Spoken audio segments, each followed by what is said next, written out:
సోదరి సోదరులారా అందరికీ నమస్కారం.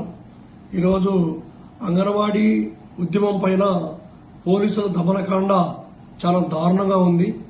రాత్రి తెల్లవారుజామున ఆడపిల్లలని కూడా చూడకుండా వాళ్ళపైన పోలీసులు మరి దౌర్జన్యంగా, అక్రమంగా, అన్యాయంగా అరెస్టు చేసి ఈ విజయవాడకు 100 కిలోమీటర్ల దూరం వరకు తీసుకెళ్లి మరి అటు మన చిలకలూరిపేట, సత్తెనపల్లి, నర్సరావుపేట, చేటరాయి, తర్వాత ఇక్కడ గణపవరము అనేక పోలీస్ స్టేషన్లలో తీసుకెళ్లి వదిలేసి మీరు వాళ్ళ బ్యాగులన్నీ కూడా విజయవాడలో ఉన్నాయి, వాళ్ళ వస్తువులన్నీ కూడా విజయవాడలో ఉన్నాయి.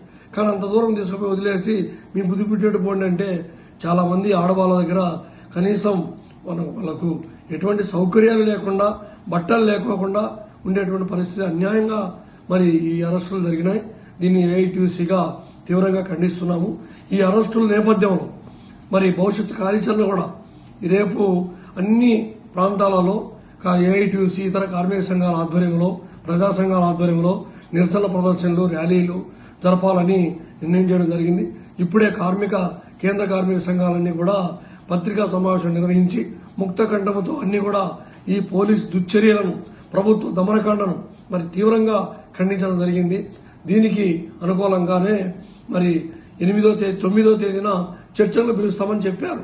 మరి చర్చలకు పిలిచి వాళ్ళతో మాట్లాడి వాళ్ళ సమస్య కూడా తెగకపోతే మరి కంటిన్యూగా నిరవధిక ఆందోళన కూడా పోవడానికి కూడా మరి వెనుకాడడం లేదు. కాబట్టి భవిష్యత్తులో మరి అంగన్వాడీలకు వేతనాలు పెంచేంత వరకు కూడా ఈ పోరాటము ఆగదు అని మీకు తెలియజేస్తున్నాము మీ ద్వారా.